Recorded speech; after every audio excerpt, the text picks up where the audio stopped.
Hello and welcome to our final WRN Sports Shorts of 2024. I'm Jane and I'm here with my fellow sports coordinator at WRN, Faye. Hello, Faye. Hi, how you doing? All good here, thank you. We've had quite a year, so what we thought we'd do with this final podcast was to review some of the campaigning work we've done at WRM because not everything we do is glitzy. It's not all about standing outside football matches with big banners because while that is very eye-catching, we also spend a lot of time behind the scenes talking to governing bodies and politicians. So we thought we'd round up what we've been doing in 2024. Last year, we founded our Fair Sports Awards, and we looked at 74 sports which get money from Sport England, and we looked at every single trans policy, and we found some pretty shocking things. Of the 74, 57 actively allowed males to compete in women's sports. They also allowed males to come into the changing rooms with women and girls, and quite a significant number of them also encouraged their sports coaches to give children their preferred pronouns, which we felt was wrong. So that's how we founded our Fair Sports Awards. We've recently updated them, so we've just published the latest Fair Sports Awards on our website. We've looked at 78 sports because there are a few more sports have come onto the list. And 53 sports are what we call our wooden spoon sports. Basically, they are failing on all counts to provide fair and safe sport for women, safe and safe changing rooms, and yet again, a significant proportion are going against the report by Dr. Hilary Cass, which states that socially transitioning children should not be done. So we feel that sports that encourage coaches to use preferred pronouns, different names, must stop doing this. And we're going to name and shame those sports in the new year. So watch this space. So our Fair Sports Award, it informs quite a lot of what we do. And Faye has been really busy with drawing up guidelines for governing bodies and really drilling down into the legal side of the Equality Act. So, Faye, tell us about the resources that we've produced for the website because you've written most of them. Well, yes, we decided, didn't we? If we were going to be talking to NGBs about their policies, it might be a good idea to offer them a solution. And you know some of the good ones, don't you? We had in the back of our minds which ones we thought were the most useful and the ones that offered women fair and protected their sport, offered them fair sport. So on our website, on the sports page, we've got three documents. We've got a long form guide to writing single sex sports policies and a short form with some FAQs. And really, those documents set out how NGBs can protect the female category in line with equality law, the Sports Council's guidance, which includes advice from legal experts that Sex Matters unearthed, and that's on their website. We'd like to put it on ours as well. And the government's own strategies to encourage women and girls into sport, which of course they pump lots of money into. So, the Equality Act is clear. NGBs can lawfully exclude males from women's sport, and that includes men with a gender recognition certificate or a £5 piece of paper, as I like to call it.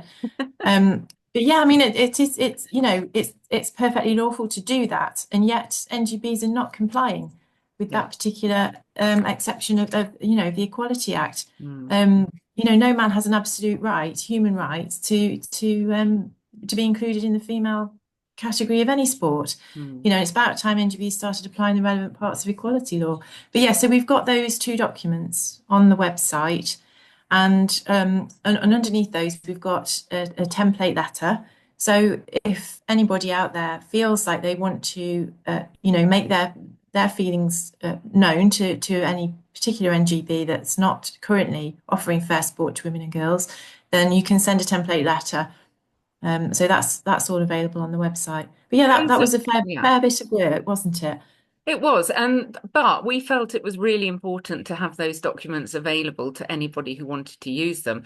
But what we've both found, and we've had conversations about this before, because we have been in to speak to a number of NGBs over the year, and we spoke to the FA in May. And we've spoken to a few other sports since then. I was recently speaking to the sailing governing body, the Royal Yachting Association. What comes through loud and clear is that the EDI officers don't seem to understand equality law at all. And they don't seem to have any grasp that it is legal to exclude males, however they identify. So that has been quite a shocking thing. So when we'd spoken to a few governing bodies, we realised that this information needs to be available in plain English, and I think that's one of the things that we felt was really important. Yes, we've had it all looked at by a lawyer. It is legal. It's everything makes sense. So what we're calling for is for sports to apply the law and to just sort themselves out, aren't we? Yeah. Yeah. Even the Equality and Human Rights Commission advice, suggests that it's perfectly legal to exclude males from women's sports. So yeah. Yeah. And the sports councils have known about this. Well, Mm. they've known about it forever. What I found quite shocking was when Sex Matters had to do a Freedom of Information Act request to get the sports councils to release the legal advice they had that says clearly it is legal to exclude males, Very even with a clear. gender recognition Yes, very certificate. clear. Yeah. And I mean, but they even hid the Sports Council's guidance from away from a main page. You have to go digging for it now. yes, yeah. Well, they have this new website called Moving to Inclusion, which has hidden all of the Sports Council's equality guidance. It's very well hidden. Um, I mean, I only found it by Googling the actual document with the correct wording. Well, if you're just doing a general search, you wouldn't find that.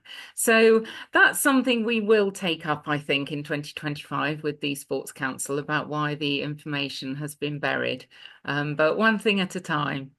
So, I mean, that was one of our big pieces of work towards the start of the year. And we've carried on talking to NGBs, and we have had some breakthroughs.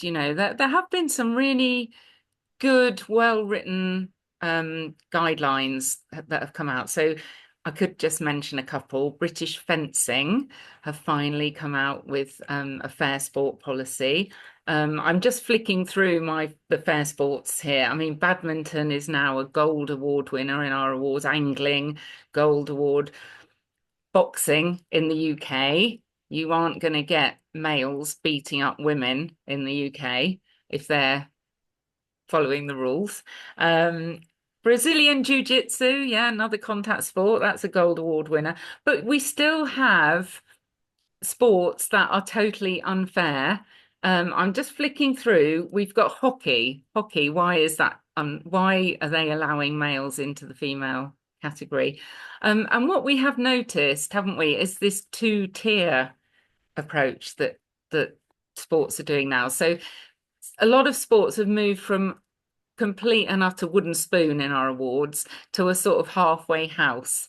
And you've been working on cricket, and the picture behind you, if you're watching on YouTube, Faye has a nice cricket ball behind her with a woman cricketer. Um, Tell us about the ECB, Faye, because that was one of the ones that caused a storm this year. Their new Well, policy. so their new policy is it seems to allude to the fact that maybe elite women are somehow different to grassroots women. Um, why that would be, we have no idea because all women deserve fair sport. So yeah, so grassroots women and girls are still, there's still the possibility that they may face a male bowling at them. Um, Even though the ECB have brought out this disparity policy, which I think they think is some kind of compromise, some way of making, facing a 6'2" male bowling at you as a 15-year-old girl somehow a little bit safer. But the people that have to decide, the people that have to make the decisions are on the ground on the day, Yeah. or they could be a volunteer, a parent, or even, a girl from the opposing team, making a decision on whether this person, whether it's fair for them, to be on the pitch. Mm. It's all, Well, it's they're all. crazy, crazy policies. And cricket aren't the only one. Lawn Tennis Association came out with a policy just a couple of weeks ago, what we call our two-tier policies, where the elite end is protected, and that's great. However, the vast majority of tennis players in this country are not elite, and women turning up for a Sunday morning knockabout on the tennis court, with a sort of recreational match, they don't want to be playing with or against males either. So why are the elites worthy of protection, but the grassroots women aren't? And this is something that we're going to really pick up on in the new year, because it's also golf, it's netball. Netball's the other one, which protects elites. Uh, and okay, maybe they're thinking it's a stepping stone, but we're not happy. We need protection at all levels, because if you don't protect the grassroots, you won't have the elites. And that, Safety and fairness applies to all sport, not yeah, not just elite level sport, and it exactly. makes things much clearer and simpler for the people, the coaches, and the umpires and the referees that have to deal with Mm, this. mm. And we've done a load of street stalls this year. I mean, I was on the streets of Cardiff. You've done masses, haven't you, A where few, you yeah, are? yeah. And every time we speak to people on the street, I can hardly think of anyone who says that males should be allowed in the female category. When we ask people, is it okay for males to compete in female sports? I'd say 99.9% of people say no, and the others are just trying to wind us up, basically. So, Well, we have those great visuals, don't we, with the sticker yeah, boards. So we yeah, have we'll the put a stickers on the few up. boards now. It's very clear, and it's one of the subjects that people are very clear about, is that they don't want to see men in women's sport. And a lot of, I mean, we have, especially when we go and do specific campaigns. So we've been outside the local county cricket ground, with banners, and it's. I think I've said this before, but it's the fathers to daughters. They're the first ones to come over, and they're the first ones to say, "Please tell me, what can I do? What can I do?" Yeah. They really want to be doing something. Yeah, well, I've spoken to a lot of dads. When we were in Cardiff, it was often the dads coming to talk to us. And actually, it's really interesting, because there is research from Women in Sport that has shown that dads are really influential on their daughter's sport. Having a dad that supports you is really predictive of whether you're going to stick with sport as a girl. So come on, dads, we need you. We Yeah, need you we to need you. We do need you. Yeah, stick up for your speaking daughters. up. Yeah. Anyway, we went from street stalls and street banners on the streets of the UK. And Faye, in July, you and some of the team went to Paris, and we had a couple of days of putting our banners up around those iconic locations. What was that like? Oh, we had a ball. It was so much fun. We took the mother banner, as we like to call it, which is the huge Save Women's Sport banner. Um, and actually, I think I was the least nervous out of the three of us, and I think I converted the other two to, well and truly getting into holding the banners up. But I think what was important to us was that we did get those iconic shots. We went for the iconic locations because it's so recognizable, isn't it, to be under the Eiffel Tower with the Save Women's Sport banner. Yeah. But we also had, we had the thumbs up from people. We had, especially the Americans. They were first to shout out, totally with you. Yeah, we had a great time, and yeah, we just wanted to get that message across, but we actually had no idea because it was a week or so before the Olympics started that we went out there, and we had no idea that things were going to turn out the way they did. We Oh, had it was, we yeah, had our suspicions, didn't we, that yeah, there might be some possibly DSD athletes, or yeah. that there might be a few issues to report on, but we how could we ever have known that it was going to be the boxing? I know. Well, it was amazing because I had written a blog for the WRN website previously, and it had never occurred to me that boxing should be listed. I'd spoken about possible athletes because there is this clause in World Athletics that where a male with a DSD can reduce his testosterone and possibly be allowed to compete. And we knew of some footballers that have suspected DSDs, differences of sexual development. So we were kind of had our eye on those. But when Redux magazine broke the news that two boxers who had failed gender recognition tests at previous events and had been banned from the women's World Championship boxing were going to be allowed into the Olympics, it totally and utterly floored me. And I was so glad that we had made the effort to go to Paris because when the boxing started, and we did cover it quite a lot on social media, those pictures just went viral.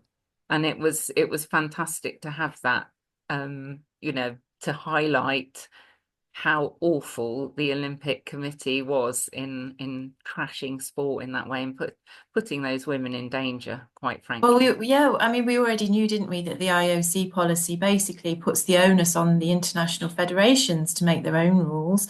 But it turns out for boxing that it was actually the IOC that decided that putting F on your passport magically makes you female. Yeah. Um, I think 2024 will go down in the annals of women's sport as one of the worst years I mean, leaving aside all the highs of Keely Hodgkinson winning and all of this, but I think it was tarnished with this awful boxing thing. The IOC should be ashamed, absolutely ashamed.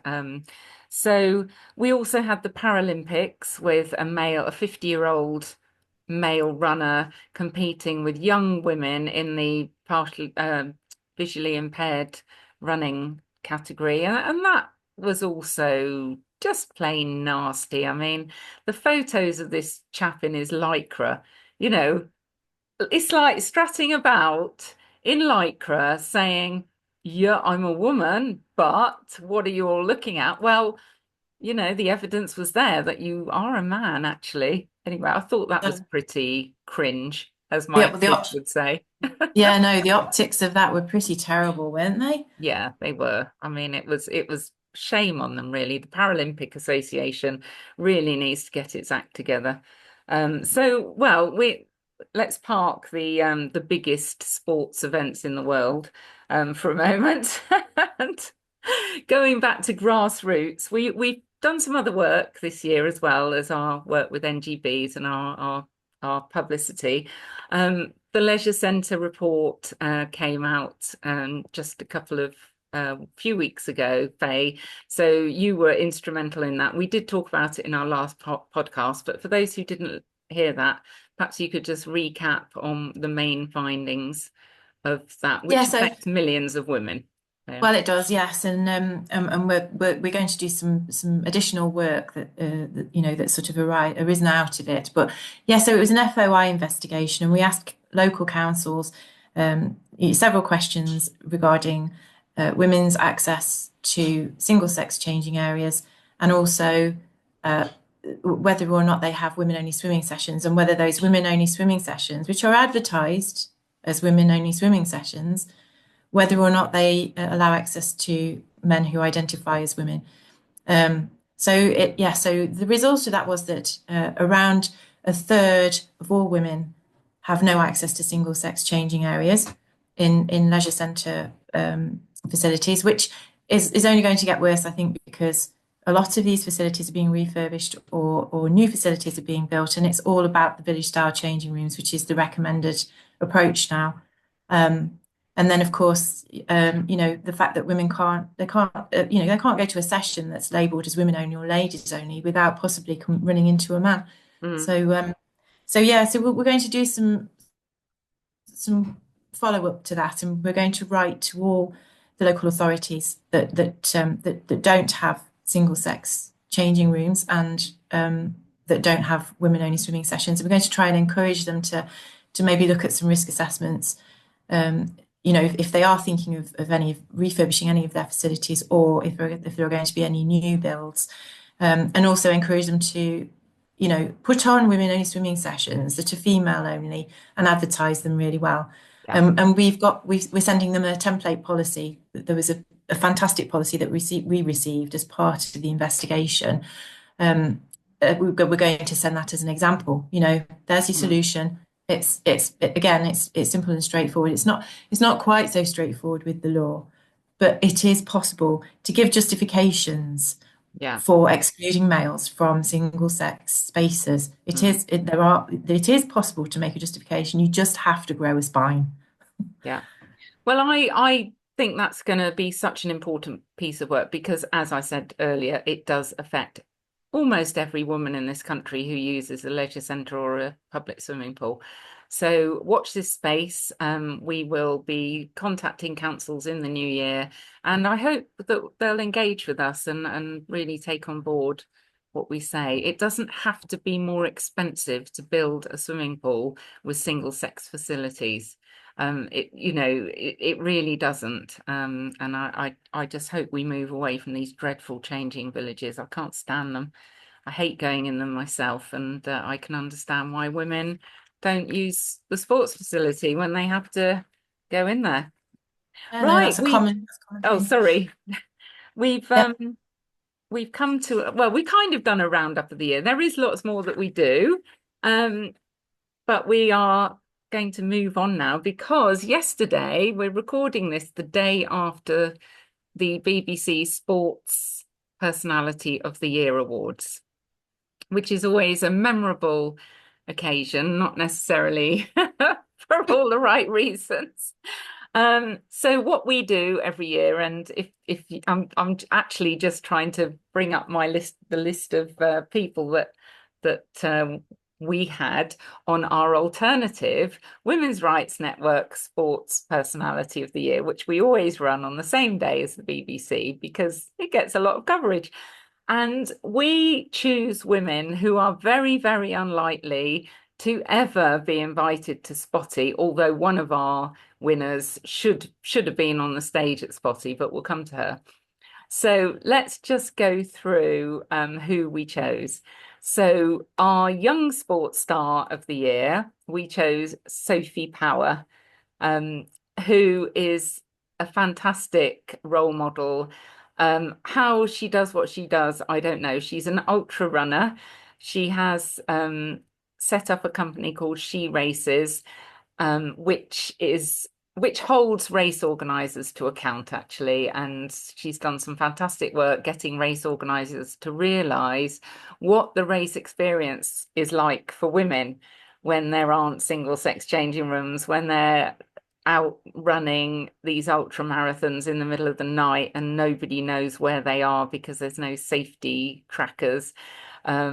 So all sorts of things. But one of the main things she did to start with was to get race organisers to defer entries for pregnancy, because originally they were saying, well, pregnancy is a choice, not like injury. We'll defer for injury, but not pregnancy. Anyway, a lot of race organisers have realised that that's a bit of an old-fashioned attitude, and are allowing women to live their lives and race. So Sophie Power was our young sports star of the year. So well done, Sophie. Oh, she's amazing. Speaking of iconic images, there's a photo of Sophie that is kind of imprinted on my brain where I don't know, she's just finished a race or she's about to start a race, but she's down doing a push up, a press up with one of her kids on her back. Oh, I I mean, know that one. yeah, she's just amazing. That was such a brilliant picture. I mean, I can't even do, well, I can do a press up slowly, just Yeah, the don't one. ask But me. I'm old, I'm old. She's young. And then we had our second award, which was for Unsung Hero 2024. And we gave that to Kathy Devine. Do you know Kathy Faye? I haven't met Kathy. I haven't had the pleasure yet. But I know She who. She is a brilliant academic, so sports policy researcher. She's also very sporty. She's a gymnastics coach, trampolining coach, windsurfing coach. She's a hill walker, hill climber, kayaker. I mean, all these things.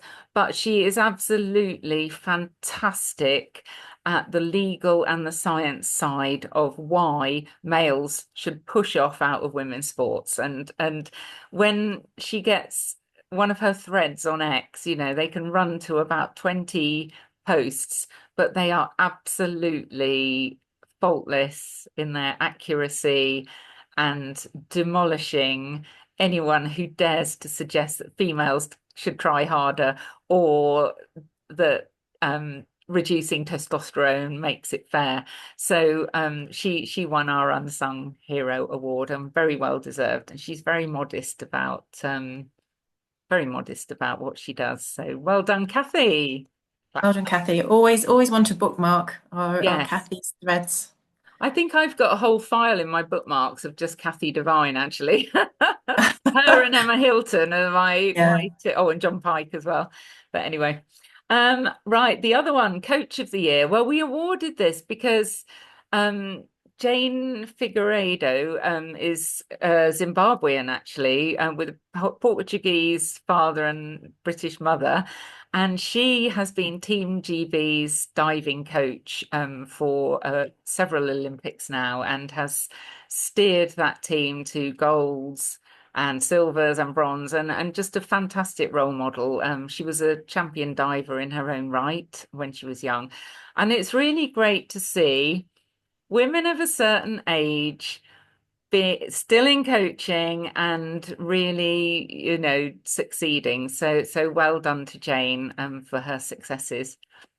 Um, yeah, because female coaching, we're still in a massive minority.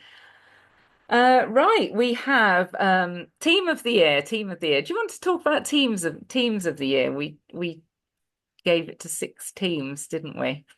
Do Or you the know? volleyball girls. Yeah. I mean, haven't they just been incredible? So 6 teams have had to forfeit matches uh, in protest at having to play against a transgender player, a male, and this was their way of basically the phrase of the moment is hold the line, isn't it? This is their way of holding the line, and trying to get attention on this issue in the States, particularly the Mm, NCAA, I think. And yeah, they've been so. I think the thing for me is the way that they've stuck together. yeah, It's it's it's often you see individuals speak out, but these are girls who've stuck together, and they've basically said no, no, we're not, we don't want this. This has gone too far, and yeah. they've basically, yeah, I think they're absolutely amazing. Well So done do to them. I. Yeah, and actually,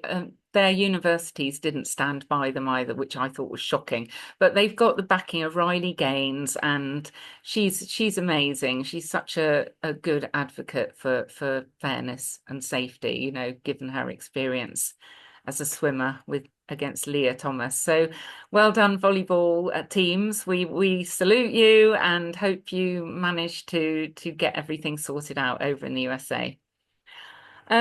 The next sports personality award was for World Sports Stars, and we shared this between the female boxers, 8 of them who had to fight males at the Olympics. So I'm not going to talk too much about them because we did talk about the boxing earlier in the podcast. But they are just my heart went out to each and every one of them when we were watching that. Um, and our next one is, well, the plain speaking personality, I call her. It's the darts player, Dieter Hedman. Have you seen Dieter on some of her quotes that she puts out, Faye? She's no nonsense, isn't she? Yes. Yeah, she just says it how it is, and that's perfect. I loved her quote of she said, anyone who says males have got an advantage is talking out of their rear end. Well, she pretty much summed it up for everybody. But she's really great, and she's sticking up with all the other women who are having to boycott things, and I think they're starting to be a real solid group there. So well done, Dieter. And our final one is for outstanding achievement. And it is a woman who I think should have been on the front of every newspaper this year because Tracy Edwards, now we all remember the maiden voyage back in 89, 90, the first all-female crew to sail around the world, and the absolutely amazing achievement of doing that. But not only that, Tracy went and found the old boat in a boatyard in the Seychelles, raised money to get it going again. They sent it on a 3-year journey around the world, empowering girls, and then put crews together to sail it around the world in the latest ocean globe race, and they went and won it. They won the whole thing, in their class. So I just think that was such an amazing achievement. And without Tracy, none of that would have happened. And we think she's an amazing individual. And I can't believe she wasn't invited to BBC Sports Personality of the Year. Well, you know what? Quite frankly, they don't deserve her, do they? Let's face it. I mean, somebody needs to make a Hollywood movie out of it because I think the whole world should know about what Tracy's been doing. Yeah. When there's this video short, isn't there, that her team have produced about the story of the Maiden and the Well, Maiden there fighter, is and I there think, is Maiden, the film that was up for an Oscar actually a couple of years ago, yeah, but it's you have to track it down and it is well worth watching. yeah. But yeah, so Tracy, outstanding achievement and well deserved, and really it should be more than the Women's Rights Network giving you that accolade. So well done. So that was our sports awards. Now we need to move on to our predictions and our hopes for the new year. There's a couple, aren't there? Do you want to talk about who we want for the IOC, Faye? Well, so there are going to be some elections. There's going to be an election for the IOC presidency, which is March next year, isn't it? It is. And I think Seb Coe is one of, is it 7 or 8 people who are on the list of nominees. So we've got all our fingers and toes crossed for Yes, Seb Coe because definitely. we know that he knows what's Yes. right and we know that he will protect the female category. Yeah. So we need for that Fingers to crossed. happen. Yeah, we need for that to happen. Fingers crossed for that one. And the other big thing, and we'll just do two predictions or two looks ahead at 2025.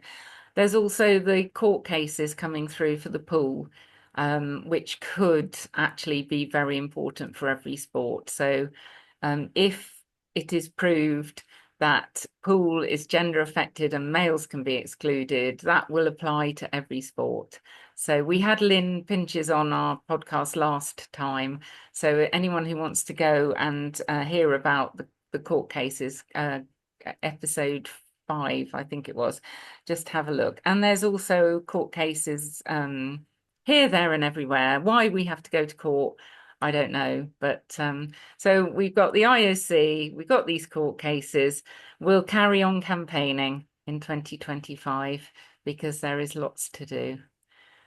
So it's been a busy year, and I think we're going to have a busy 2025. And I think that just about wraps it up, unless you've got anything to add, Faye. No, no, but I think we have done a lot this year, and I Yeah. think you've been absolutely amazing, Jane, and Oh, thanks, so of with your you. fantastic ideas and getting things done and getting things organised. And it's been a real pleasure to be working together on Women's Rights Network, sports group Yeah, activities, and everything that we've achieved this year. It's been a lot, yeah. and yeah, we just keep chipping away. We'll keep chipping away. So if you want to get in touch with us, email sports@womensrights.network or follow us on X or Instagram or Facebook. What's the other one? Oh, TikTok. TikTok. Sometimes we're on TikTok. We have a website, Women's Rights. Network. Come and look at our website with masses of information. It's been a great year. It's been had its ups and downs, but it can only go one way, we hope, the right way. So keep fighting, everyone. Thank you, Faye, and see you all in 2025. Goodbye. Bye.